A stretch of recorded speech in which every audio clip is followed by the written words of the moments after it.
Yes, hello and good evening, and welcome to another episode of Cúilín Media here on this beautiful Thursday evening. It is me, Liam White, here alongside our regular guests, Matthew Hurley, the Gaelic Statsman, Seamus Brady from Onclehe, and Aaron Prendergast from Gaelic Games Fan TV. It is a massive weekend in the Gaelic Games circles. We have LGFA finals, we have finals in Camogie, and we also have the Ulster Football Championship final to look forward to get into. We're looking forward to having the comments come in this evening. Looking forward to seeing what your opinions are as well. So I suppose we're going to start with yourself, Matthew. Big weekend ahead. You're looking forward to the games this weekend. Which one stands out to you the most?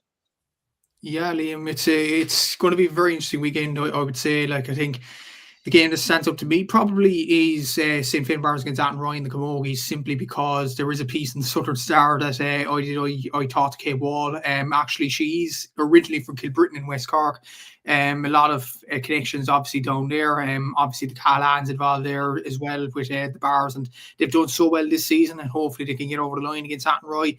The final in the LGFA is very interesting, considering Ergnat look at the results anyway during the week. They've blitzed nearly everybody, and their defence is pretty solid. I think they've only conceded a goal or at least one goal in only 2 games this year, possibly 3. I think only against St. Paul's and against Kilmacud Crokes. So they've been very, very strong defensively. But then Kilkerrin, going for 5 in a row, 53 wins in a row, they're going for as well in all competitions, which is absolutely sensational. And then you obviously have the Kilcoo and Scotstown game, which is interesting enough. You would say Kilcoo are favourites considering what Kilcoo did to them last season, and it could be a repeat of last year indeed. But yeah, looking forward to the games this weekend. Obviously, there is only 9 games across all the grades, very low amount. But I suppose, as we always say, the importance is ramping up. Absolutely, the importance is ramping up. It's getting to that time of the year where the Christmas trees are being put up, but teams are still out training in the cold and blizzard as well. Seamus, I suppose we have an Ulster final to look forward to after the drama of a couple of weeks ago of the game between Newbridge and Scotstown being cancelled. We finally are getting around to it this weekend. Kilcoo versus Scotstown in the Ulster Football Championship. It was a fairly one-sided game last year, but maybe this year we could see a changing of the guard. What would you think? Well, yeah, with that one, I mean, the last day out against Newbridge, the thing that was questioned a lot about Scotstown, in previous games, in previous years, everything like that, was their mettle when it came to the Ulster Championship, especially that game against Kilcoo last season, where Kilcoo kind of went to town on them, scored 5 goals. A lot of people were questioning their mettle, to really do it against the top dogs in Ulster. And the reality is, if you were paying attention to how Newbridge had gone back-to-back in Derry, the way that they'd done it, myself and Matthew, we both, and I stand by the predictions, tipped that Newbridge could be everything to undo the Scotstown train. They could be everything to derail that train, because they were a hard-working, well-put-together, well-drilled, well-organised team that weren't very flash, but every week you knew you were getting 7 out of 10, 8 out of 10 from them, whereas Scotstown can blow a bit hot and cold sometimes, as we've seen from the Kilcoo game last season. There seems to be a little bit more consistency with them, but again, they're coming up against a team that are just so experienced in the Ulster Championship. And I mean, they have experience throughout the side of getting over the line in these types of games. They've been there, they've done that, they've got the t-shirt. So the massive task ahead of Kilcoo. And that's the 3 things that I love about the games that we have this weekend, is when you're talking about what sells a big game, it's always the why. And when you look at the 3 games that we have in the Senior Championship this weekend, they all have a reason why you should be really, really interested in these games. You've got, can Scotstown redeem themselves for what happened last year? And Kilcoo will no doubt have that Ergal game in their head as well. So they've got a score to settle too with the Ulster final. You look at the All-Ireland Camogie Final, Athenry and St. Finbarr's, both teams that probably I wouldn't have expected to be in the final at the beginning of the year, but they're both here now today. And the reality is, Athenry have gone through the ringer to get here. When you look at who they beat the last 2 clubs that have been All-Ireland champions. So Athenry have taken out everybody in front of them. Now the question is, can they overcome one more task in St. Finbarr's, or will they fall at the final hurdle against the Bars? Then you look at Kilkerrin Clonberne versus St. Ergnat. The journey that Moneyglass have been on to get to this final has been legendary. To beat Clonberne, Ergal and then Kilmacud Crokes in Kilmacud Crokes' own backyard. The same year that you win the Ulster Championship for the first time ever. And you go away to Stillorgan against the roaring favourites Kilmacud, and you beat them. And you beat them fair and square. Wasn't a smash and grab. Wasn't like they got a goal in the last minute to steal it. They were the better team over the hour. And now they're going up against the final boss. Like, they're going up against a team, as Matthew said there, crazy statistics, 53 games that they haven't lost in across the club championship, which is just unheard of. The greatest club dynasty that I've seen, like in my lifetime. I've seen, you know, on the stats and stuff like that like Ballymacarby, LGFA and Waterford won something like 8 titles in 11 years or something. But the reality is, in the modern era, there's been nothing like this Kilkerrin Clonberne team. If they make it 5 in a row, they're up there with the all-time great teams, no question. So can they do it? Well, it's a big question. We're going to find out this weekend, Aaron. I suppose, like Seamus was saying there, 3 finals this weekend, all with great stories behind them. Probably some finals, especially from the LGFA and from the Camogie perspective, that at the start of the season, or at least certainly based on some of my predictions, we wouldn't have expected at the start of the year. And especially considering particularly an issue that me and Seamus have been brought up a couple of weeks ago on the podcast, with the 2 All-Ireland LGFA semi-finals both being hosted by Kilmacud and Kilkerrin Clonberne at Kilkerrin Clonberne. And now we have St. Ergnat's in the final, an Antrim club in the final, which is just an unbelievable achievement regardless of the final this weekend. Yeah, absolutely. There's some really interesting games this weekend, and I think you put it well there. Like, I think Finbarr versus Athenry is definitely one that really stands out. Like, especially when you look at the Roll of Honour and the history as well. Like, Athenry haven't won All-Ireland Club Camogie Championship since 1977. They've lost 5 finals in that time as well. The famous one back in 2007 when they lost that. So they've had plenty of heartbreak along the way and numerous different finals. The Bars, I don't think they've ever won the All-Ireland Club Camogie Championship. So, yeah, massive. Like, especially at the start of the year, like, agree with what the lads are saying there. Like, you would have looked at Dixborough. You know, you would have looked at Oulart. I obviously mentioned Vincent's. There was a lot of teams could have mentioned, and probably not many people up towards Athenry or the Bar. So no, it's going to be very interesting. And yeah, I think Kilcoo Scotstown is the making of a very interesting game as well. You know, especially when you look at what happened last year and the sort of history between these two playing each other. There does feel like a lot on the line. Like, Scotstown haven't won a Munster, or they haven't won an Ulster club football championship, I think, since the 1980s. And when you look at the players that they have, like, you feel like at some point they need to make the breakthrough. And when you think about it, like of Rory Beggan, Jack McCarron, you know, the Hughes, like, they're all kind of catching on a bit now. So, you know, like, I think if they don't get over the line this year, they might never do it. And it feels like kind of now or never a little bit for them. So, yeah, I'm looking forward to cracking into it, lads.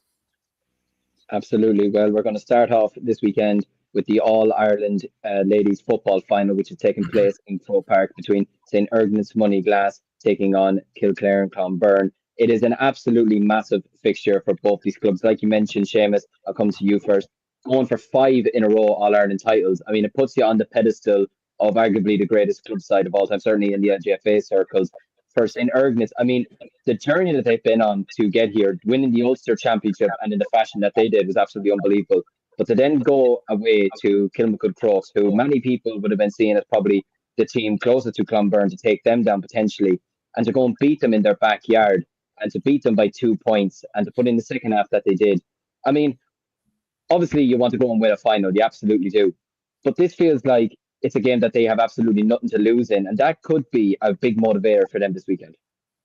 Absolutely, it could be. And the thing is that going into that semi-final against Kilmacud Crokes, they had nothing to lose in that game also. Everybody expected Kilmacud to win. And I'll be honest, I expected Kilmacud to win handy. I thought, especially with the game in their own backyard, I thought this is teed up for Kilmacud to win this. And that's why I was really annoyed when we did the weekend preview. I was pointing out that I thought it was a bit ridiculous that the overwhelming favourites had home advantage. I didn't see it as fair. I think the Comer Rangers, to be honest, while we're on the topic, I think Comer Rangers have the exact same right to feel aggrieved that they had to go away to Kilkerrin to play the 4 in a row All-Ireland champions in their pitch as well. So I think both of the games should have been played in a neutral ground, but that was the way that they ran it. And the thing about Ergnat as well, there's a saying as well about the referee, whenever the referee is against you, well, don't just beat them, beat the referee as well. And the reality is that Ergnat beat the circumstances that were laid out in front of them. They didn't complain. They didn't, get down about it. They just went away, did the task, and you have to give them unbelievable credit.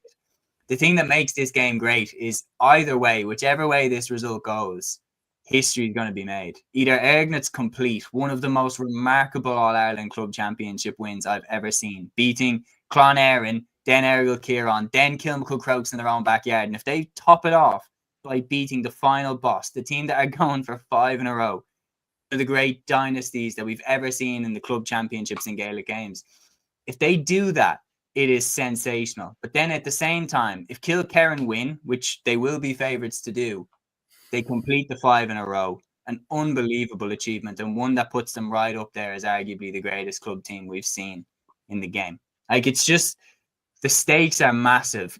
You would have to say the Kilkerrin are favourites. I think it would be a bit naive to say that they're not. But then again, it is naive to say that Ergnats have no chance, because Ergnats had no chance in a lot of people's minds going away to Kilmacud, and yet they beat them, and they beat them fair and square. If Kilkerrin take their eye off the ball, Ergnats can do damage. We've seen the forwards that they have. Marie O'Neill, the scoring rate that she can put up is ridiculous. Kathy Carey still doing the business. Brona Devlin as well was the Antrim captain this year. They're very, very strong in the forward line, Ergnats. And yeah, it is an unbelievable tie. It's one that when you look at it, it's a classic David against Goliath. Only this time, David has a puncher's chance. Absolutely. Very well put. Very well put. Yeah, when you look at St. Ergnat's journey to the final anyways, in the Ulster Championship in particular, like, they had a pretty comfortable for opening round win over Breda by 5-10 to 2-5, and all these stats are courtesy of Matthew Hurley, the Gaelic stats man. So great credit to him. Make sure to check it out on our Instagram page as well, where he's displayed both the paths to the final for both teams as well as the top scorers this year. As you can see on the screen here, they won the Antrim Championship. It'd probably be fair to say in convincing enough fashion, I think it'd be fair way of putting it. But in the Ulster Championship, Matthew, I mean, taking down Clonberne was one thing, taking down Kilkerrin, and especially by 13 points. I mean, 3-10 to 6 points is an absolute hammering in any sort of provincial final. 40 goals and 134 points getting to this stage, 413 averaging per game, 763 conceded, 1-5 per game. I mean, that's absolutely incredible. And especially at this time of the year as well, I keep referencing the last couple of weeks, the tallies that they're conceding in each game the last couple of weeks is very, very impressive. And, you know, look, Clonberne have a very, very strong attack. There's no doubt about that. But St. Ergnat's have a very good defence as well. And that could be what they need in order to win this game this weekend.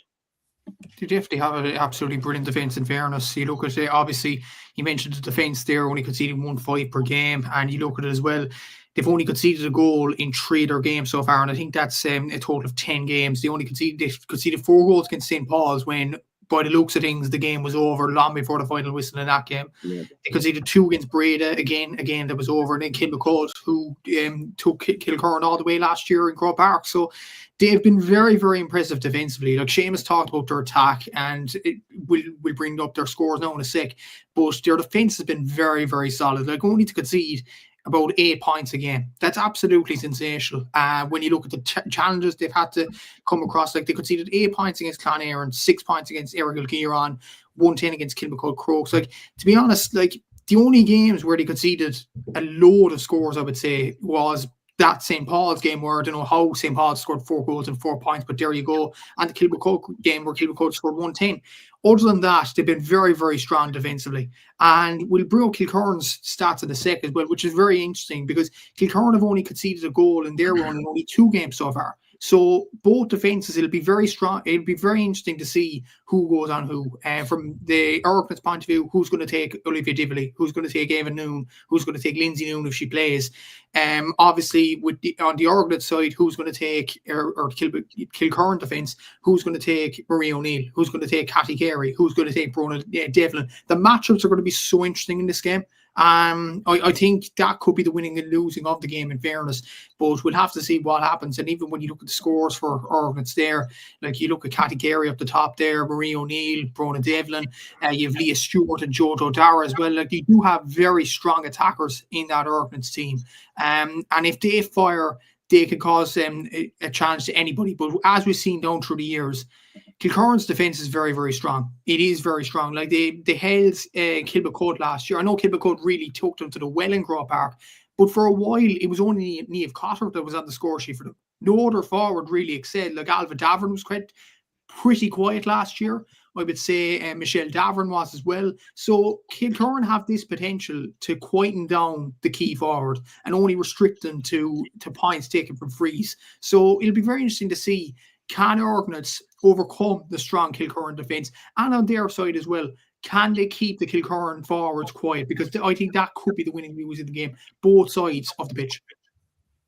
Absolutely. No, some of the matchups are going to be very intriguing to see. If we look at Kilkerrin Clonberne's journey to the final, first of all, I mean, it's probably one thing, Aaron, that's probably not going to help them to some degree in comparison to St. Ergnats, is that they still had a tricky enough semi-final, you know, in order of having to travel to Kilmacud and obviously going up against the best side in Dublin, the best side in Leinster. And despite the fact that they were, I would probably say, winning comfortably enough coming towards the end, they still had to fight hard to hold on to their lead towards the end. Whereas you look at Clonberne, I mean, they absolutely walked their way through the Galway Championship. You look at the Connacht Championship, again, they fairly walked it, especially that final against St. Bridget's. It was a fairly one-sided final. And then having home advantage in the All-Ireland semi-final is obviously a massive help. But it was proven in the other game, it meant nothing in the end. But yes, for Cumbria Rangers, they just could not get a foothold in the game at all, only scoring 3 points over 60 minutes, which from their perspective, I'm sure they would have been disappointed with. But it just speaks volumes of this Clonberne team that no game really that they've played this year, judging by all the results, has been any sort of close affair. Is that something that could come back and potentially bite them in this game? Or do you feel that because they're such a strong team, it's not going to matter?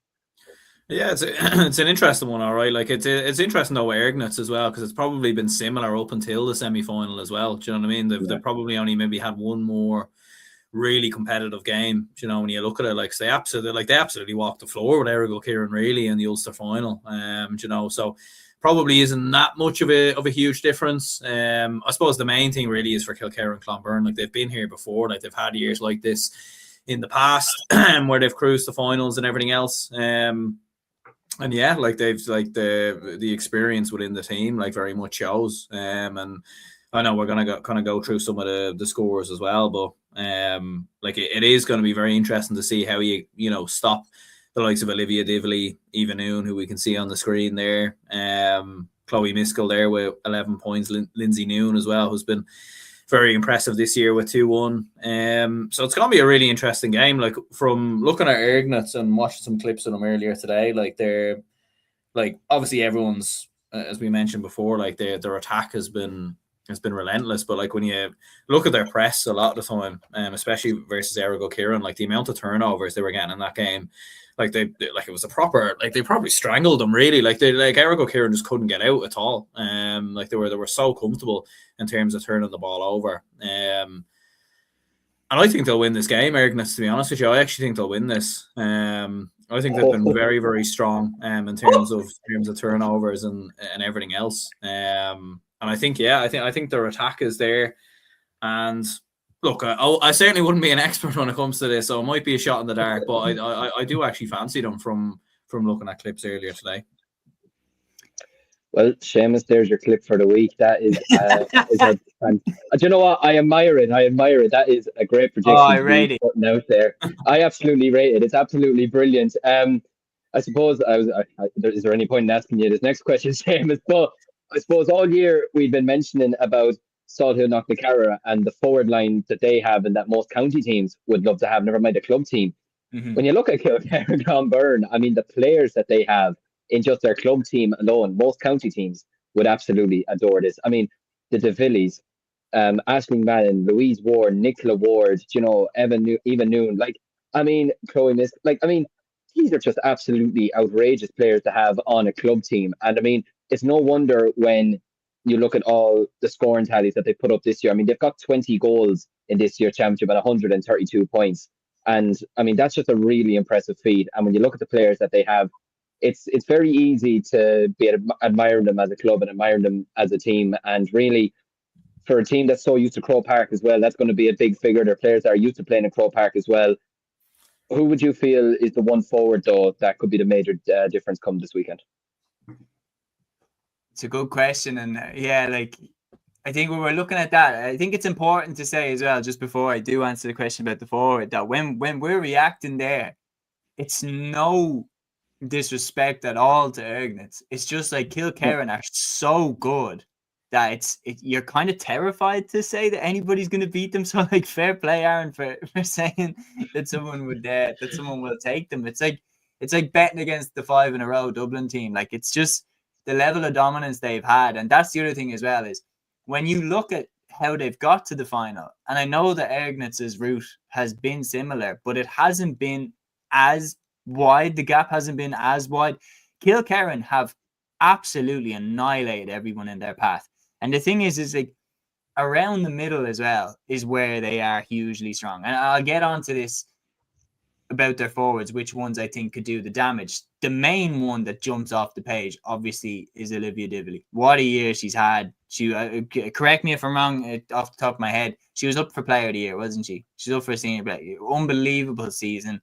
And she's the obvious one. But the reality is when you look at, especially around the middle third, they're so strong around the midfield and the half-back line. They've got Nicola Ward there at centre half-back, who's a generational player, Footballer of the Year in 2024. They've got Louise Ward at number 8 and Siobhan Divilly at number 9. They've got Hannah Noon as well in the half-back line. They are so strong. That's 4 nailed-on starters for the Galway team around their half-back line and midfield. And what they do with that is they form a platform of complete and utter dominance around the midfield that just, you're seeing as well, the common trait about what they're scoring is that the team that they're playing against aren't scoring. You've got Comer Rangers going away to play against Kilkerrin Clonberne. They've got players like Emma Murray in the team.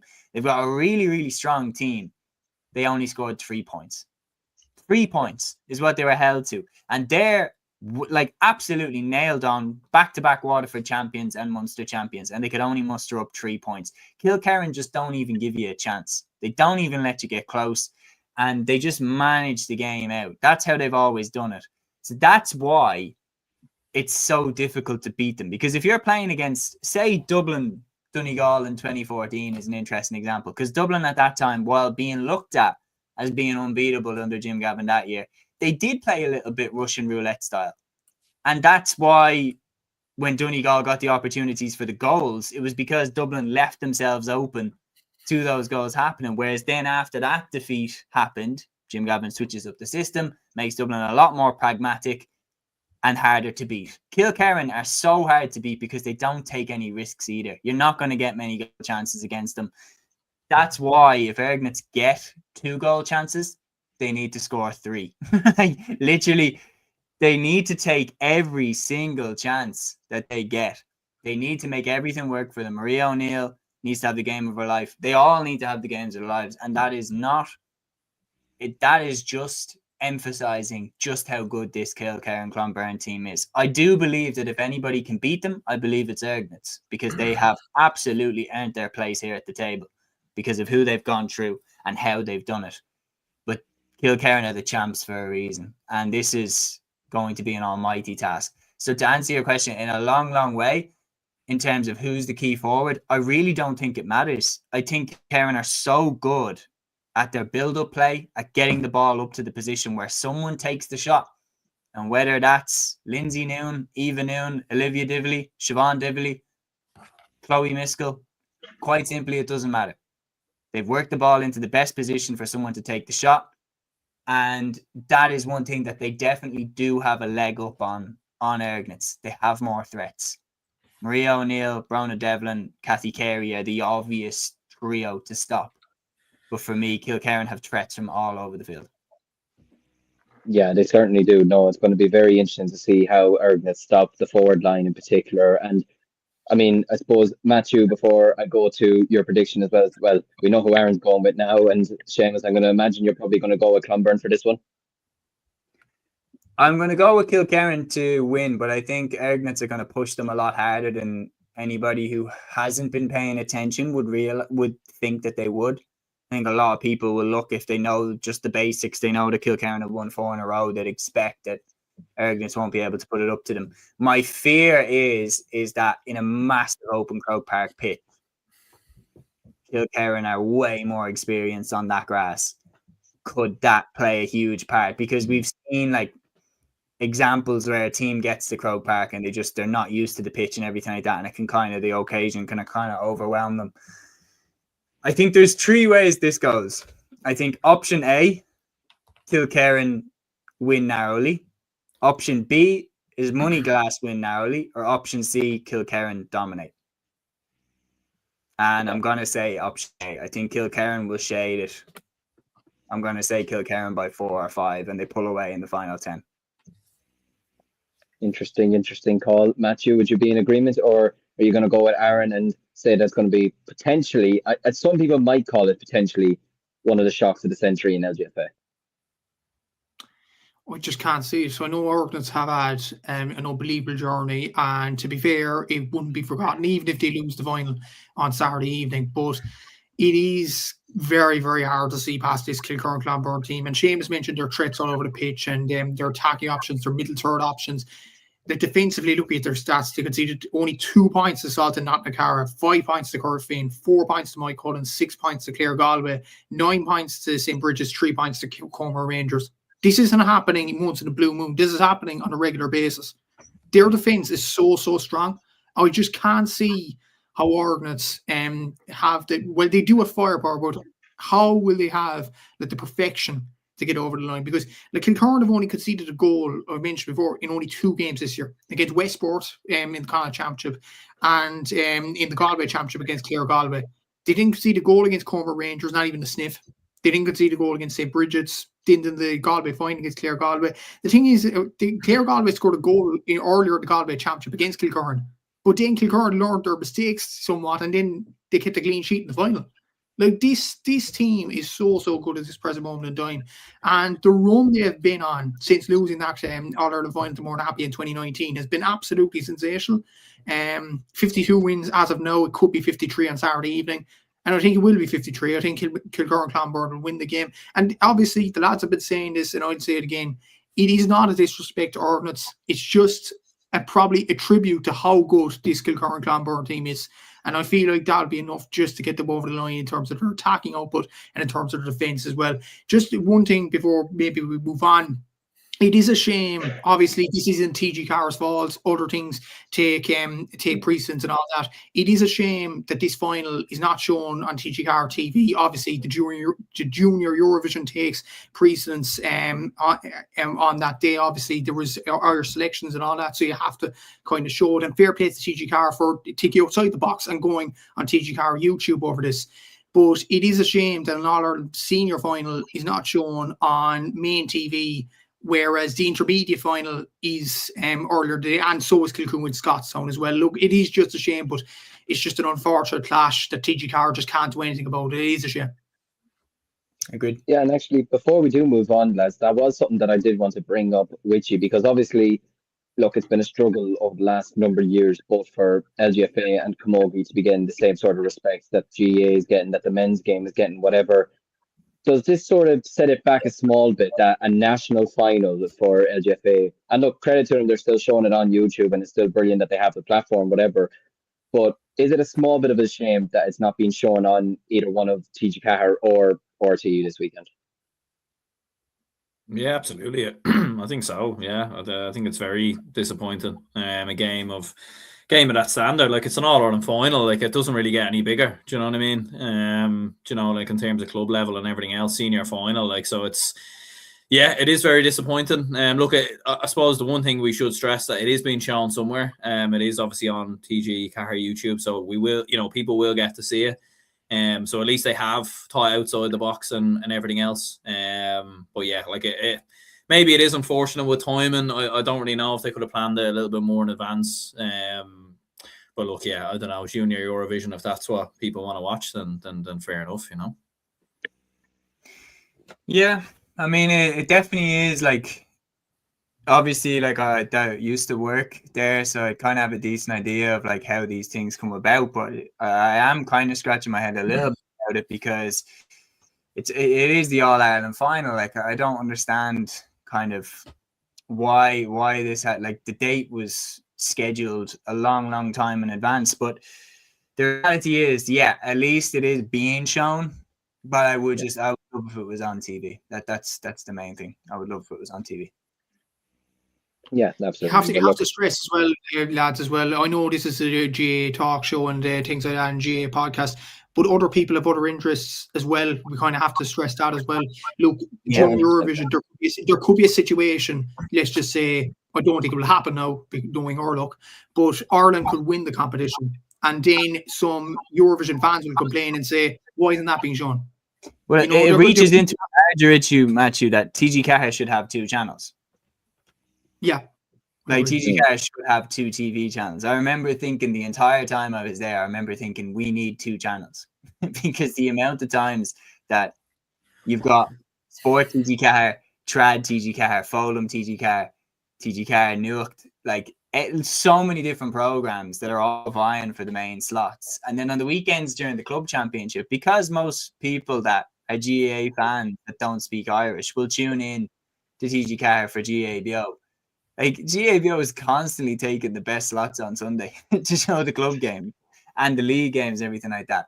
So the reality is TG4 just should have a second channel. But that's a government issue. And if it did have a second channel, we'd be treated to so much more content. You know, they'd pull out all the stops to get. Like if they had 2 channels, GABO would be showing 4 games, guarantee it.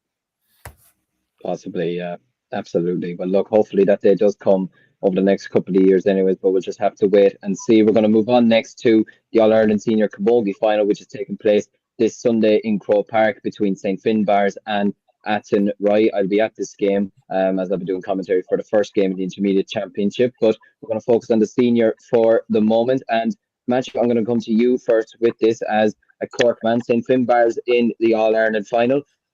They had a tough journey the last day to get here, but they've been going well throughout the season generally.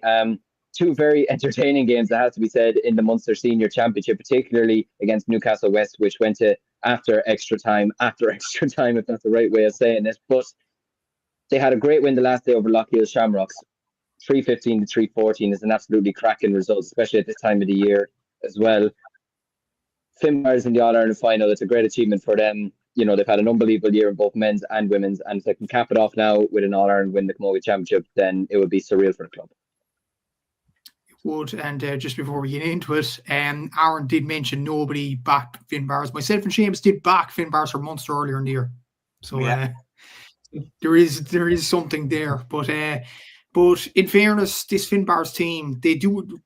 I've said this all, but they do have the quality. You look at the quality players that they do have: the Saoirse McCartans, all the Callans, and indeed the Kate Walls, the Kira Goldens. Like, they do have some quality players.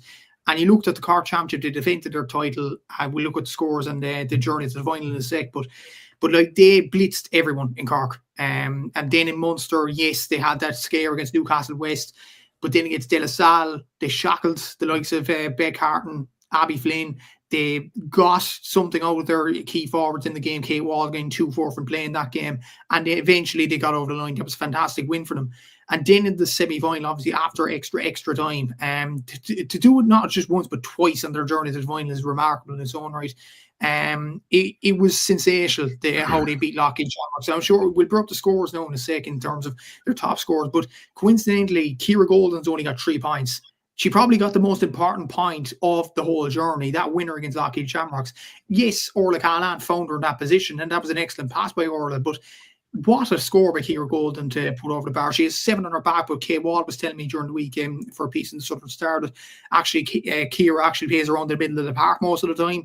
So to pop up in that position, in the forward position, and get it over the bar, it's absolutely sensational, in fairness to the bars. And interesting enough, I did watch an interview today. Kay Wall did an interview, I think, with the Camogie Association earlier this week, and she talked about the men's footballers, the way they lost to Dingle, and she was saying the lads were absolutely devastated over that.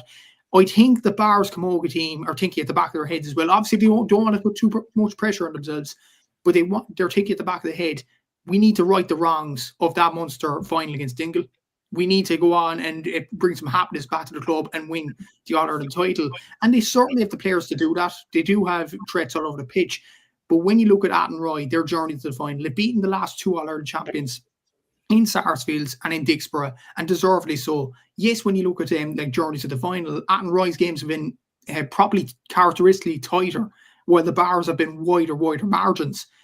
But this is a final. This is Croke Park. This is what makes this final so interesting, because both sides, I think Aaron touched on it earlier, both sides are very, very inexperienced as club sides going into Croke Park. And this what makes the novelty of it maybe a bit more interesting for the viewer in more ways than one. So there is going to be interesting players on show. For Athenry, you have Olin Rabbit, Sabina Rabbit, Emer Keane, who's been absolutely sensational. Obviously, Therese Donoghue or Therese Mara around the middle of the park. Jessica Gill has been outstanding. Dervla Higgins, nominated for Camogie Player of the Year, absolutely sensational in defence. Then you look at the bars, players that I've named already. Like, it's going to be a cracking game, and really looking forward to this as well. Well, I suppose it is going to be a very interesting game, and as well as that, obviously the bars are the first Cork final since Milford in the mid-2010s, so it is a big, big occasion for Cork Camogie as well in getting a club to the All-Ireland final. But we'll see what happens. It's going to be an interesting game, I think. Yeah, certainly. So it's going to be a very interesting game, and one that I suppose I wouldn't have seen Athenry potentially getting to the final myself. I thought Dixborough would have been the team to get to the final, but obviously Athenry took care of them in the All-Ireland semi-final. We're going to pull up the scores first of all from the St. Finbarr's side, the scores from the teams this year. And I suppose, Seamus, I mean, it's actually laughable when you look at the scores, the scoreline that players have put up this year. I mean, when you've scored 6-16 and you're the third highest, I mean, that's absolutely outrageous. Even 2-13 being the fourth highest from Kate Wall, for me, is just laughable, because I don't think I've even scored 2-13 in the last 5 years, never mind in one season, you know, and she's just doing this willy-nilly. But the firepower that Finbarrs have up front is absolutely unbelievable, and that's something that Athenry are going to have to be very, very aware of on Sunday. Yeah, no question about it. I mean, you look at the way, like, look at the score as well. Saoirse McCartan there, 653, like, absolutely ridiculous. Like, I mean, 127 from frees and then the 245s, but then apart from that, everything else has come from play. Like, she's been absolutely sensational. It's like the way as well that they battled past, because on top of that, on top of the fact that they were really, really impressive and dominant in the Cork Championship, they showed all the mettle required to get through the semi-final against Lochiel Shamrocks. Like, you're looking at that, it's one thing to beat a team like 420 to 13 points, like when everything that you touch flies over the bar, flies into the back of the net. Like, it's easy to win those games. But you look at the Munster Championship, beating Newcastle West after extra time, beating Lochiel Shamrocks in the All-Ireland semi-final after extra time. Like, there's a lot of questions being asked of you when you're going to the well like that, when you have to go when your legs are killing you. And Finbarrs have answered those questions time and time again. Like, that's my main thing coming in, is that they have absolutely been made to pay. From when they got out of the Cork Championship, they've had to battle past every single team that they've come up against. How well will that do them in the final? Like, it's really, really difficult to say, because obviously Athenry had an amazing win against Sarsfields in the Galway Championship, and then they twiddled thumbs until they beat Dixborough in the semi-final. Like, it's really, really interesting to know, like, what way would you have rather come into the final?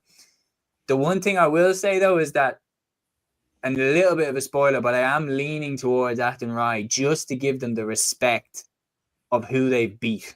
They beat the last two champions. And I think the reality is, you look at the way that they've got through here, like the results, first of all, that they're putting up on the run up to that final. Like, you look at the performance there against Oranmore Marie, 121, like an absolutely outrageous performance there.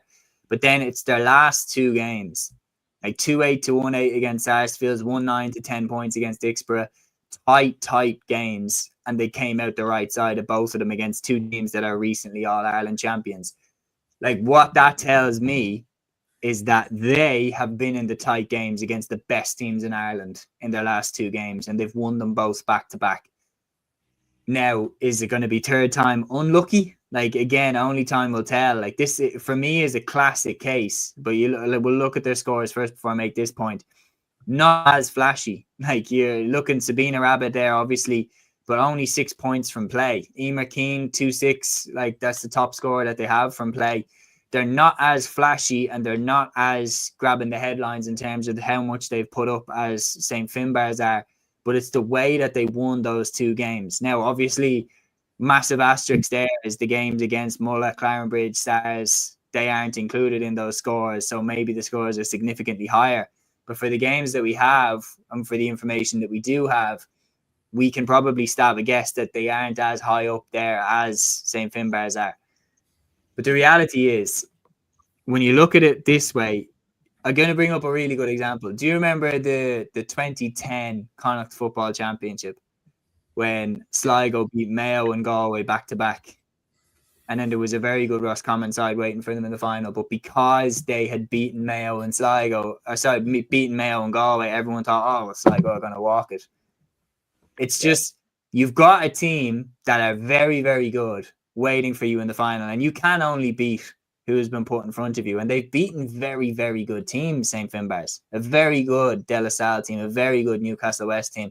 And then to beat Lochiel Shamrocks, who have been dominant in Ulster, and to do it after extra time twice against Newcastle West and Lochiel, they've nothing left to prove. And it really is a flip of a coin here. But what I will say is, if Athenry beat SARS and Dixborough in the 1 year and don't win the All-Ireland, I hate to say it, Liam, but that's more Arsenal than Arsenal themselves. Is it bad that I was about to say this is like when we bet Real Madrid last year and then lost to PSG in the Champions League, that kind of, or the year Leicester City won the league. So don't worry, no offense taken whatsoever. I suppose Aaron, he's made a good point there that their scoring tallies and the players that they have that have gotten the most scores for them is absolutely nowhere near as high as St. Finbarr's. But then you look at it from a different perspective. Again, I've gotten very into the defensive side of a lot of sports recently, but I suppose from an Athenry perspective, 1-8 against Sarsfields, 10 points against Dixborough. They've been having to really grind out the games in a different, maybe sort of a way to how Finbarr's have played. The Finbarr's games have been severely entertaining and they've been extremely high scoring as well. But then you look at Finbarr's as well. I think I linked it before to Croatia in the World Cup 2018, having to go extra time constantly. And, you know, the strength that they've had to show, the fitness that they've had to show. You have a real resilient defence against a team who just does not know how to give up. And that's going to be the real intriguing battle this weekend. And especially on an open field in Croke Park as well. And you have the type of forwards that both Athenry and Finbarr's have, but they both have a never say die attitude, which we could see potentially another extra time here. You never know. Yeah, absolutely. It's definitely a possibility. Like, I think Bars have had more firepower. There's no question about that in terms of attack. Whereas Athenry maybe going the other way have been better defensively. You know, like Athenry have probably had to muscle their way kind of through a lot of these games. Whereas Bars have definitely had the kind of attacking quality and attacking output. And even like that's reflected as well by the scorers as well for Athenry. Like in terms of what they've produced, like we were mentioning before about like the Bars and, you know, having Kate Wall scoring 213 and or like Cahalan scoring 616, but like when you kind of make your way down the scores of Athenry, you know, Clodagh Burke with 7 points, Kerry O'Driscoll with 10 points, like there is kind of a difference there between the kind of top scores reflected on both teams. So it's definitely been a different path for Athenry, but they've been far better defensively than the Bars. They've probably played better teams as well. But the Bars probably do have a little bit more in attack. They probably do have a little bit more firepower in terms of what they can offer. And that's why I'd probably just shade it towards them. Interesting call. Matthew, Seamus, I'll probably start with Matthew first. I can imagine I know which side you're probably going to be going with for this weekend, but from an Athenry perspective, like was mentioned there, in a way, they don't have a lot to prove. They've beaten the last 2 All-Ireland champions, so they've gotten here on merit and they absolutely deserve their place in the final. But from a St. Finbarr's perspective, like was mentioned there, after what happened last weekend in the football with the way Dingle won it in the end, could that be just the absolute extra bit of motivation that's needed for them to get over the line this weekend, to put smiles back on people's faces? And could it potentially set them up for being, from our perspective anyways, potentially Club of the Year across all codes? Maybe so. And to be honest, they're an absolutely fantastic club, St. Finbarr's. It's just in the LGFA, they're a bit down. But when you look at it in football, in hurling, and camogie, they have this one club, one for all club mentality. I think Torres Sarsfields have the same up the country as well. It's just, I love those sorts of clubs that are not separated depending on if it's camogie, LGFA, or hurling and football. They are all 4 codes in all one club. And I love that I think it's absolutely brilliant. And when you look at the Camogie team excelling, the hurling team competitive in the Cork Championship, the football team as competitive as they were last weekend, it's just it's a credit to what the Bars represent themselves as. Like, you look at the legends down through the years. Like, if the Bars do win the Camogie as well, they would have won the All-Ireland in 3 different codes at senior level, which is such an impressive feat, I would say, at senior. Obviously, the footballers won in the 80s, the hurlers have won in around that time as well. The Camogie team are hoping to make it a three-peat, which would be a remarkable achievement for the history of St. Finbarr's. And they are a historic club. They've been a great club in Cork for years. And to be fair, like, they only won their first Munster Camogie title this season. So they've only made the breakthrough this season, but they've only had, like, the players that they have had only around now. And it's kind of a shame when you look at the likes of Jim O'Connor. Obviously, she's part of the backroom team, but what a player she was for St. Finbarr's in like the 2000s and the 2010s. But it's great that she's still playing a part within the group, if you know what I mean. So look, I think the Bars are well set to win this All-Ireland title. Obviously, Athenry are more proven when you look at the games that they have won. But at the same time, the Bars' firepower, I think, it's going to be very interesting to see what Dervla Higgins goes on, I will say. One of the best defenders in the country, probably the best defender in the country at this present moment of time. Well, she was the best according to the authorities in the Camogie Association anyway, considering the Player of the Year nominees. It'll be interesting to see who Dervla goes on. Does she go on Saoirse McCartan, who scored the most, or does she go on Orla Callan, who's an all-rounder, well-good player in terms of assisting scorers and in terms of scoring as well? Or possibly Keevan McCarthy, who's been the unsung hero. Like, it's going to be very interesting to see who Dervla Higgins does pick up in this game.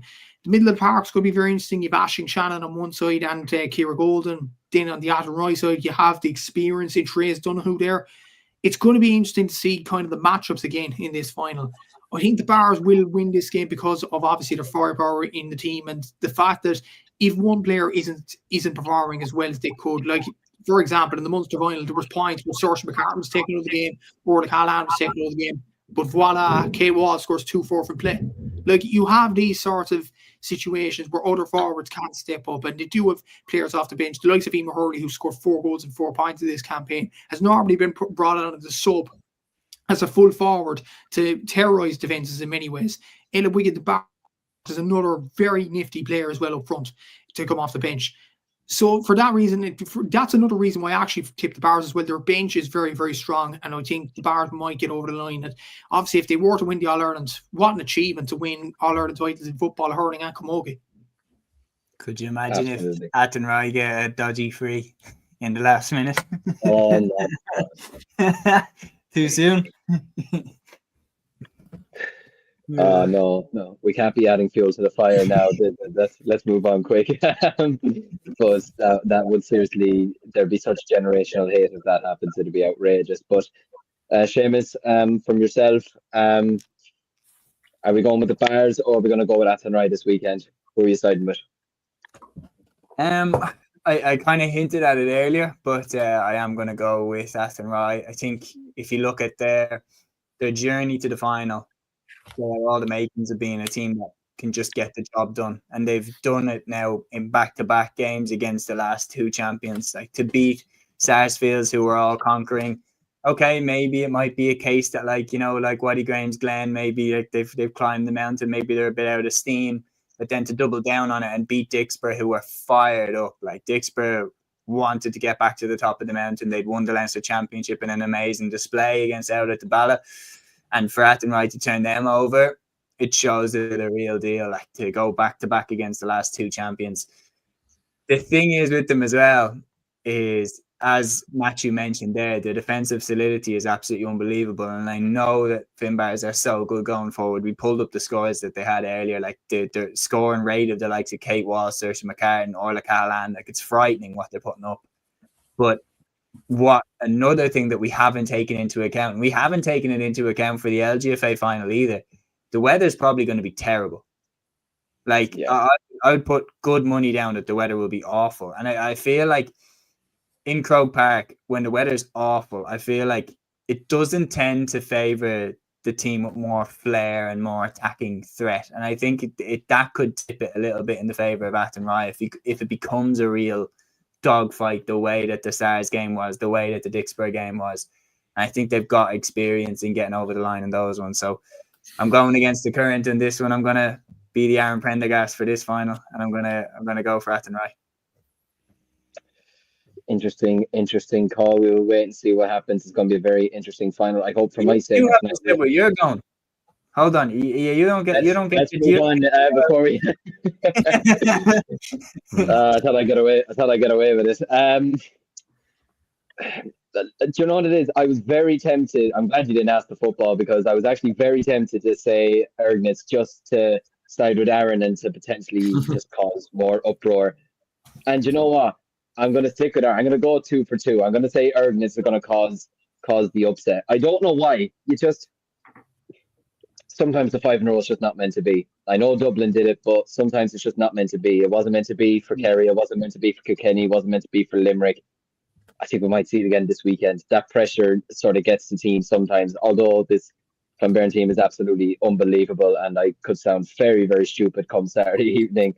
I'm going to back Ergnat to pull off the shock. I'm going to absolutely do it. In terms of this game, I just think with the firepower that the Bars have, and I actually have a weird feeling that they'll be absolutely motivated after last weekend. As you said there, Matthew, they're one club, they're one dynasty. I think they might just have enough firepower to get over the line this weekend. Although I think it could be a game that could go to extra time, potentially. I don't see much between these two sides at all. So I'm going to back the Bars this weekend, and I hope for my sake it's not terrible weather, because I have to park at my sister's house and about 20-minute walk from Crow Park. So I hope to God it's not raining come Sunday afternoon or Sunday morning. But we're going to move on to the Ulster Football Championship Final, which is taking place this weekend as well, this Saturday. It's between Kilcoo and Scotstown, two teams who are very familiar with each other. There's no question about that. Both teams have suffered a good few losses in the Ulster Championship Finals over the last couple of years. Kilcoo losing both in 2022 and last year. Scotstown going down in 2023. Aaron, I'm going to start with you first. You seem to be a very big fan of this Scotstown team. Like you're mentioning, some of the players probably getting on with age. They had it. They had it nervy the last day against Newbridge in that rescheduled game. They had it won. They almost blew it. They almost did, like Seamus said, they almost did an Arsenal on it and it almost bottled it. But they came through in a penalty shootout in the end. And especially after last year's, let's be honest, humiliation against Kilcoo, they'll absolutely want to rewrite the wrongs of last year. Yeah, yeah, absolutely. Like, and I know we were mentioning the Arsenal reference there, but I think Scotstown maybe is probably more of a reflection, you know, or maybe the Mayo footballers or something, you know, when it comes to Sam Maguire or something. I don't really know, but yeah, it's like they've all the talent in the world. Scotstown, like they've some incredible players. Like we don't need to go through the players. You kind of mentioned them earlier. And for whatever reason, it just hasn't happened. And look, a lot of it has been down to the fact that there have been some very good teams in Ulster. You've had Kilcoo, you've had Watty Graham's Glen, you've had Kilkerrin, all in recent seasons who've all been very, very strong. Like with Scotstown, I feel like with Scotstown, they have some brilliant individual players who can light up a game, who can win a game by themselves, who can turn it on. But I think Kilcoo are probably more of a team. They're more of a unit, and they have multiple ways that they can hurt Scotstown. And the fact with Kilcoo as well, like it's just the way, like I think Kilcoo's best attribute is just their system nearly. Do you know what I mean? I don't think it's an individual player. Like it's just the way that they play football. They're all singing off the same hymn sheet. They cut through teams. They're like their output in terms of goal chances as well is freakish. Like, do you know what I mean? Like they're creating so many chances, getting so many goals. Look, I've kind of backed Scotstown a lot from the start of the year, so I'll probably stick with them. But I think with Scotstown, you know, you can't just be relying on Rory Beggan to kick 2-pointers to keep you in the game. You can't be relying on some of the individual players, because I think Kilcoo will take advantage of that. But yeah, it's a very, very hard one to call. I'll be curious to see what the lads think. Absolutely. I suppose, Seamus, looking at Kilcoo, one thing that's probably not going to be in their favour is the fact that their semi-final was played almost a month ago. They've had a very, very long time to get themselves ready for this clash. And I mean, they were a good bit better than Erngales in their semi-final as well. You know, I mean, they basically had the game wrapped up with, I would say, probably 15, 20 minutes to go. And especially at this time of the year, it's very hard to generate a big comeback. But looking at Kilcoo, they'll have major regrets about not winning the Ulster Championship last year, and they saw how close Kilkerrin came to winning the All-Ireland as well, how they took down Dr. Crokes in the semi-final as well. It's been a couple of years since they won the Ulster Championship as well. What do you make of them this season so far in the Ulster Championship? And do you see a chance for Scotstown to potentially hurt them this weekend? I do see a chance for Scotstown to hurt them this weekend, because the reality is, while we talk about Kilcoo and how good they are and how experienced they are and everything like that, the reality is in the last few years they've been beat. They haven't got out of the Ulster Championship. Glen have turned them over. Last year, Kilkerrin turned them over. And when you're looking at it, like, what are the main traits that Kilkerrin had? Flair. Kilkerrin had an unbelievable flair in their attack with the Canavan brothers, Peter Hart. And you're looking at this Scotstown team and you're thinking, well, there's a lot of flair in their attack as well. They've the likes of Jack McCarran, they've the likes of Kieran Hughes, they've the likes of Conor McCarthy bombing forward. There's a lot of flair in that Scotstown attack as well. And when they can get going, they can really, really run up a big tally on a team. And the reality is that sometimes when you know how good that Scotstown team is, and they are a fantastic team, sometimes you just have days where you're just useless. And that day last year, Scotstown were just crap. They just didn't turn up. They were not at the races. And it was one of those where you could almost go, do you know what? You can't even take that one into account. As far as I'm concerned, that game is no use when trying to analyse this one, because Scotstown did not turn. If it was a very, very close game, or you thought that Scotstown were playing to the level that they're capable of and Kilcoo still walked it, and you have a little bit more evidence to go off, but Scotstown didn't play well at all last year as far as I'm concerned. So the reality is Kilcoo, they've bags and bags and bags of experience, but I actually would look at them very, very similarly actually at this stage now to how I look at Ballygunner and the Hurling, that especially at this stage of the season, they're the experienced team. They've bags of it. Everyone's saying, oh, they know how to get the job done and everything like that. But they've only got the job done once. They've only won the All-Ireland once. They've been undone at stages of the season every time.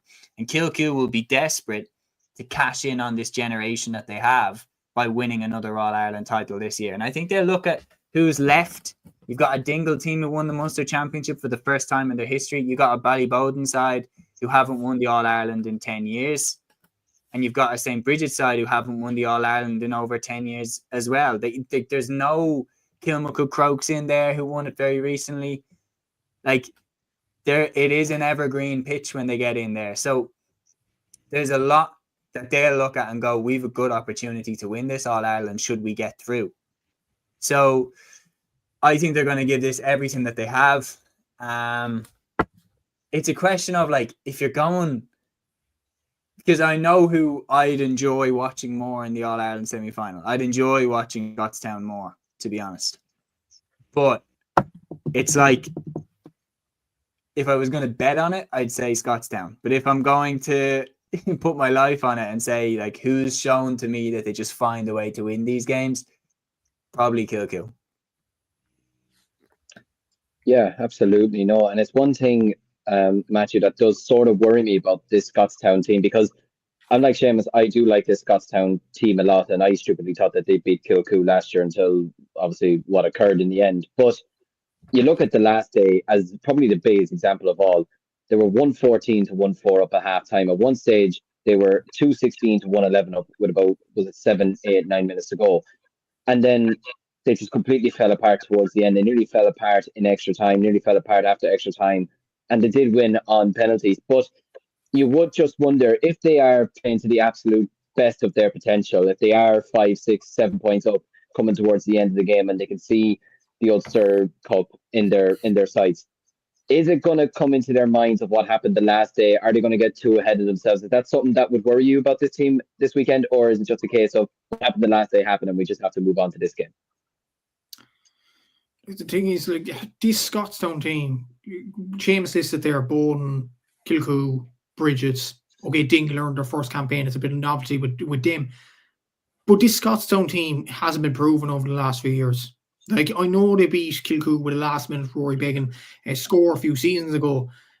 Maybe that was a flash in the pan because that was a moment of brilliance. And I think Scotstown would win this game through a moment of brilliance. Whether that be Jack McCarron, Conor McCarthy, Rory Beggan, Darren Hughes, Kieran Hughes, whoever it is, it'll be a moment of brilliance that wins the game for them. I don't like, the thing is, if this is a dogfight, if this is a mucky day, I fancy Kilcoo all day long to win this game, because Scotstown just don't. They do have quality players, but I don't think they have enough grafters in the team. Whereas you look at Kilcoo, yes, you could say, okay, they beat Ergnat, they didn't put up a challenge. Neither did Loch McCrory. But I looked at the game against Loch McCrory, I watched the full game there. What they did with Owen McAlone and Rory McCullough, they pinpointed their best man markers and they just put them on them, and that was good night after that. I think that's what Kilcoo will do to this Scotstown team. They'll just do everything in their power to suffocate them and try to make this as boring a game as possible. This is what Kilcoo do. Like, I think Paul Flynn had this. I always go back to this when describing teams that win kind of ugly. Paul Flynn said this about Tyrone beating Cavan earlier this year in the Ulster Football Championship.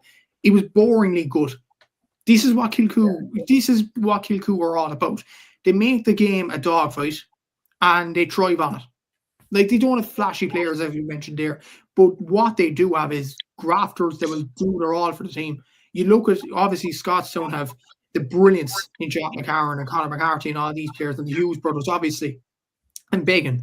But what Kilcoo have is not particularly flashy inter-county players, I'd say, but very hard grafters. The Paul Devlins, not the most flashiest forward, but does the job. The Jerome Johnsons, Sheelan Johnsons might be a bit of flair that they need. Eugene Brannigan, not your typical footballer, I would say, but he works damn hard. Aaron Brannigan, Ian Brannigan, these sorts of players. Obviously Bobo and Gold, Niall Kane, they do have some absolute brilliant players that will give their all for the team. I don't feel like Scotstown have enough of grafters in their team. That's why I think Kilcoo will win the game at the weekend. I just feel like Kilcoo want more than one All-Ireland. They're like Ballygunner this year. They're on a mission. Scotstown, like, I feel like if they play a Ballyboden or a Dingle, I might fancy Scotstown, because it will be a score fest. It will be you score, we score, whatever. But Kilcoo will get out their threats and make this a dogfight. And I just feel like that'll be enough for Kilcoo to get over the line. I can't see how Scotstown win this game. I'll be honest with you. I don't want to be boring now, but just I don't feel like this Scotstown team is proven enough to get over the line this weekend. And especially what they showed, yes, they got through on penalties against Newbridge. You could argue they get through that and no other team kind of would. But the reality was, they were 10, 13 points up at half-time against, yes, Newbridge are a good side, but a side that, not like Watty Grimsley and Scott Neal, they wouldn't have as flashy players as them, and they only were their second Ulster Championship campaign, and they still let the lead slip, and Newbridge could have easily won the game. Whereas Kilcoo, when you look at their two games so far, it's been nothing flashy. They just get the job done. And I feel like with the weather being bad as well, that's another factor as well, as Seamus mentioned on one of the other games in this show. I feel like that could be another factor, and Kilcoo will win the game. And I think they could win this by something like a 5 or 6 points, but a comfortable 5 or 6 points. Yeah, I'd be going for them to shade it, to be honest. But I do agree with you. I think that if I was likening it to another sport, I'd liken it to the classic UFC reference of like a flashy striker against a wrestler, like Usman Masvidal or something, where Masvidal is such an electric striker and then Usman just wrestled him for 25 minutes and won by decision. Like, I look at it this way, that I can just see Kilcoo managing this game out. But then again, when Scotstown did beat them, it was poor conditions and Beggan got the winner. But I do think that, yeah, I'm going Kilcoo. So yeah, back to you, lads. Aaron? Yeah, I'm gonna go with Scotstown. I've backed them quite a lot through the moment the Ulster Club Football Championship has started. I do agree with the lads' points there as well. Look, Kilcoo are they are the masters of these type of games and everything else. And look, conditions will probably play a part. It's probably one of them. Like, if this game is in Croke Park, maybe in January or February, when the weather is a little bit better, I think Scotstown. I think we'd all be kind of back in Scotstown. But in these wintry conditions and everything else, probably does maybe suit a Kilcoo a little bit more. But no, I'm going to go with Scotstown to come through. I think with their attacking talent, and as I said previously, I think, they'll be putting it all on the line this week. I think they have to really, because as we said before with some of their players and everything else, look, I know some of the players will still be around. They'll still be backing around for the next couple of years. They're not going anywhere when it comes to next year. But you only get a certain amount of chances at this. And next year, Kilkerrin are going to be back in the mix. Newbridge are going to be back in the mix. Maybe Grangemesglen or Slot Neil come into it as well. So, I'm going to go with Scotstown by the bare minimum point. And just to make this interesting, I'm going to agree with Aaron. So we're going to go 2 against 2 again. But I do agree with. I know an Arsenal and a Liverpool fan linking up. Who would have thought? But yeah, no, it's look, I do agree with the points that you lads have been saying about the defensive side of the game with Kilcoo and how they can make a game boring and just see the game out and everything like that. And I think weather is going to play a huge factor to this.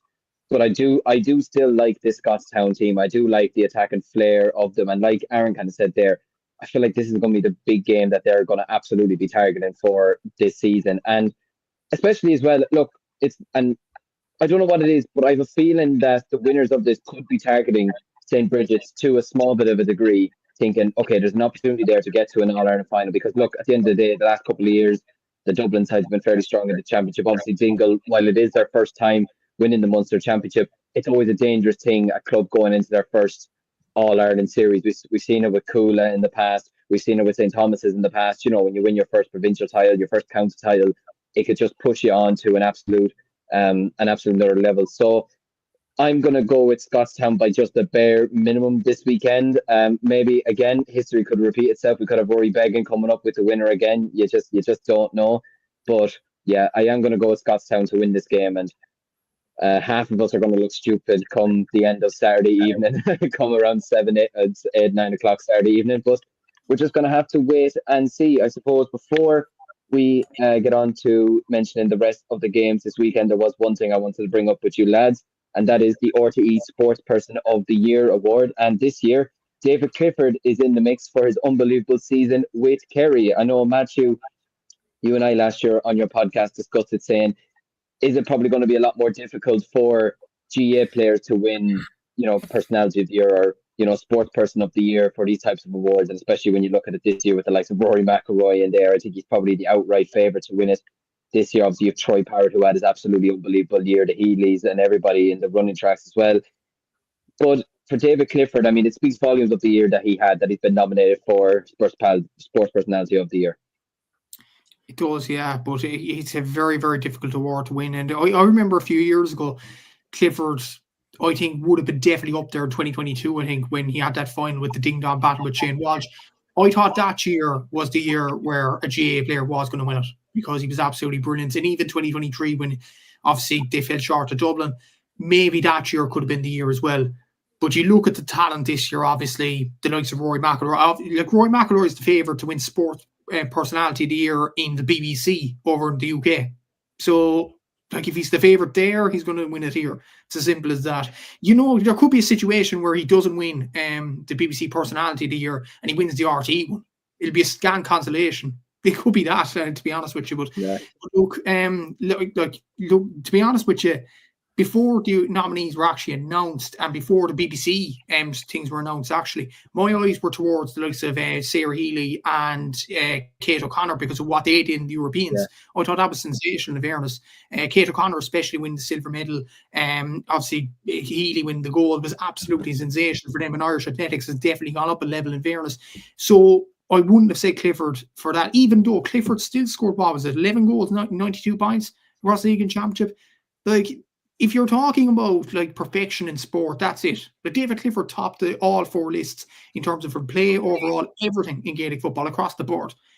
But the thing is, and I know we're knocking Gaelic games and things like that over this, it is an amateur sport.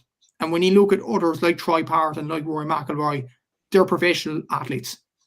Like, that's just that's just a known fact and all that. But look, it is very difficult for Gaelic Games players to win the RT Sports Person of the Year award. Only 2 players from Gaelic Games has ever done it. Sean O'Halpine in 2005 and Henry Sheffield in 2006. It is very, very hard to do. And you need to have, like, ironically enough, a David Clifford type year to win the Sports Person of the Year award. But you need another sport person or another few to drop the ball. And I think you have to celebrate other sports as well and how well we have done. Like, you could make a case, like, in any other year, you could make a case for Troy Parrott winning it. You could make a case for Kate O'Connor winning it or Sarah Healy. It's just the fact that Rory McIlroy won the Grand Slam in golf and he won the Masters. You can't really complain over him winning it at all. But it is very, very hard. I'd love to get, I know me and Shane, myself and yourself, Liam, talked about this on my show, Gaelic Scotsman, last year when Clifford was nominated. But I'd love to get Seamus and Aaron's views on this. What does a Gaelic Games player have to do to break that stranglehold in winning the award? Obviously, this year probably not going to be the year considering Rory McIlroy's year, but be interested to hear your thoughts. Yeah, I think his year this year was really, really strong. I think that I honestly think he has a great chance of definitely being on the podium, like being in the top 3. I do agree with what you said. I think the year that Rory McIlroy had, winning the Ryder Cup as well with Team Europe, and then winning the Masters and everything, like, he had a fairy tale year, and he had a year where, like, it all kind of culminated for him and the fairy tale story happened. Obviously, as well, the whole nation is riding high on the Troy Parrott and everything like that, and what he did for us in the qualification rounds there only recently gone by. So I wouldn't rule him out winning it last minute because of, just how much goodwill will be behind that. And then obviously the achievements of the like Kate O'Connor and everything, like, there's a lot of good people up for it. But the reality is as well, it's not just the scoring tallies that Clifford put up. It was the fact that he was their absolute leader, their absolute captain going. He was first man over the trenches, like, and he was called out on RTE, like, we need all the Kerry fans to travel with us for the Armagh game. And then he led from the front in that game. He got the crucial goal then against Tyrone, and in the All-Ireland final, he was spectacular. He was the reason, the primary reason that they won the All-Ireland. I think you take him out, and I know that he was saying we were being disrespected, we're not a one-man team, everything like that. They're not a one-man team. But I still think without David Clifford, you don't win that All-Ireland. And I'm not saying that you're a one-man team. I think you take Michael Murphy out of that Donegal team, I don't think Donegal would have got to the All-Ireland final. I think once you have fantastic players, your team gets a hell of a lot better. And David Clifford had one of the best years I've ever seen in Gaelic football. He had a year that before this year, my stance was, yeah, he's the most talented player I've ever seen, and he'll probably be the greatest of all time when he finishes, but I don't think he's the greatest of all time now. And after this year, now I do think he is the greatest of all time. That's how good a year he's had. So I think I'd say honest to God, I'd say he'll finish second behind McIlroy. Interesting. Aaron, would you agree, or do you feel like over the next, it's going to take something like kind of the boys were saying there, an absolute spectacular like what Clifford has had this year, and for a few other sports people to fall off, or do you just feel like it's a foregone conclusion that it's going to get a lot harder for, at the end of the day, amateur athletes to be winning this award? Yeah, I think it's a hard one, really. I think it's just the who does the voting actually for the award? Does anyone know? Sure, to be honest. So, yeah, is it RT judges or something? I think it could be RT judges. Probably, okay. Yeah, I think it's just this. It's just the sheer scale that, like, Rory McIlroy, like, in terms of across the board, across a global scale, that's always going to get a bit more recognition, a bit of traction as well. I think with these awards as well, it does boil down to how many people are speaking about these type of things, how many people are sharing what's going on, and obviously, we're big GA fans, and we've done a huge amount of work promoting the games and everything else. But the reality is, it's not on the same scale as probably Rory McIlroy. In I wouldn't be a big golf fan now personally, but I would imagine across a global scale, that's probably a bit bigger. Just in terms of a global audience, and then that's just facts. That's just how it is. Obviously the Gaelic games at the highest levels played in Ireland. I know it is played across in other countries as well, but generally speaking, the majority of viewers are people who are either living here or Irish people abroad or whatever it might be. And then especially after what Troy Parrott did as well, so yeah, it's probably one of them things. Look, obviously there have been GA people that have won it in the past, so probably is a combination of factors that need to happen. I don't know if it needs to be on a bigger. I know with Clifford with the McKeever Sports deal and everything else, the brand is sort of becoming bigger and bigger. I don't know if that's something that needs to happen, where like Clifford's brand is like so big that by default he nearly has to win it at some point. So it'd be great to see him win it. Look, I think he's definitely going to be in the mix. I'd agree with Seamus as well. I think he's probably number 2. I know obviously we're big Troy Parrott admirers and everything else, but that was kind of like a very brief kind of couple of moments that obviously happened within a week, whereas Clifford did it for the entire year. But look, we'll see what happens. Yeah, absolutely. Well, if we can get to the World Cup, then if Rory McIlroy wins it or someone else, I think we need to hand it to Troy Parrott possibly for getting us to the US for next summer. Before we wrap this up and we all start becoming delusional, if we've reached an hour and 15, so we might start getting delusional at this point. We'll have to wait and see. But there are other games that are taking place this weekend. So I suppose looking at the football championship first, in the Leinster Intermediate Football Championship final that's taking place this Sunday, it is Sallins taking on Clare in the final in the intermediate, and in the Leinster Junior Club Football Final we'll have Grange Nolven versus the Fighting Cocks in the Junior Football Championship final. Moving over to ladies football alongside the senior final that's taking place, intermediate final between Caltracoons and Knockbride is taking place on Saturday at 2 p.m. and at 2 p.m. on Sunday we have Cromain versus Muckalee in the All-Ireland Junior Final as well. And from a Camogie perspective, on Saturday in the Junior Final we have Virginie Oga, I hope I pronounced that right, I hope I haven't butchered that, versus St. Dominic's on Sunday. That's at 2 p.m. And then the All-Ireland Intermediate Final, which is taking place just before the Senior Final on Sunday between Ballincollig of Cork versus Camross of Laois. Thankfully and very happily to say I'll be commentating on this game on Midlands 103 alongside Cúilín Whelan, so very much looking forward to that. From your perspective, lads, one of those games that jump out to you before we wrap this up? I suppose the LGFA Junior Final between Cromain of Kerry and Muckalee of Kilkenny. We talked about St. Ergnat being one of the stories, potentially one of the stories if they do beat Kilkerrin Clonberne, and Aaron's prediction does come true.